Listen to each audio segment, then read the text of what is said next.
Vabadus Kristuses. Galaatia 5:13. Teie, mu vennad ja õed, olete kutsutud elama vabaduses. Ent ärge kasutage seda vabadust, et rahuldada oma patust loomust, vaid kasutage oma vabadust teineteise teenimiseks armastuses. Oled vabaks ostetud. Kas oled kunagi olnud võlgu või tead kedagi, kes on? Siis tead, kui rõhuv see olla võib, justkui poleks raha, aeg ega ressursid päriselt sinu omad. Samamoodi on patuvõlaga, mida me ise kunagi tasuda ei suudaks. Piibel ütleb, et patt tähendab märgist mööda laskmist. Ei ole vahet, kas see nooleke ehk meie teod ja mõtted on sihtmärgi keskel või sellest kaugel. Täiuslikkusest jääb alati puudu. Patt takistab meid saamast selleks, kelleks Jumal meid loonud on.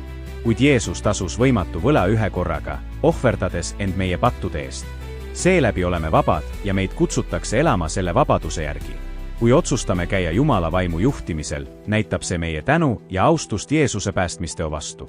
Armastades teisi nagu tema meid, kasutamegi vabadust õigel eesmärgil. Sa ei jää kunagi ilma jõust ega vahenditest, et elada Jumala kartlikku elu. Jumal on sinuga, külluse või puuduse keskel. Too oma raskused tema ette ja võtta vastu tõeline vabadus, mille Jeesus sulle kinkis, palve vabaduse eest. Jumal, aitäh, et oled mind vabaks ostnud. Aita mul täna teenida teisi alandlikult ja armastusega. Olen tänulik selle vabaduse eest, mille sa mulle kinkisid.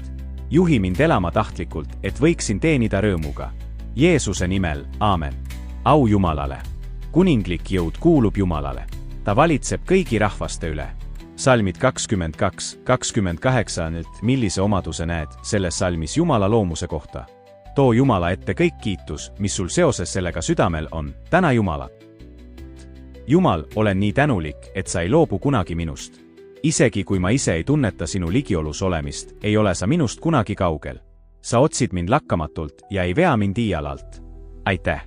Sinu ligiolus leian rõõmu ja täna valin läheneda sulle veelgi enam. Jeesuse nimel, aamen. Minu mured. Johannese 16:33. Seda ma olen teile rääkinud, et teil oleks minus rahu.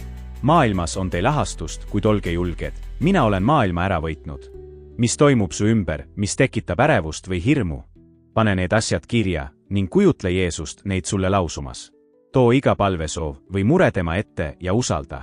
Olgu sinu päev täidetud rahu, tänu ning kindla usuga, et Issand hoiab sind ja on sinuga igal sammul.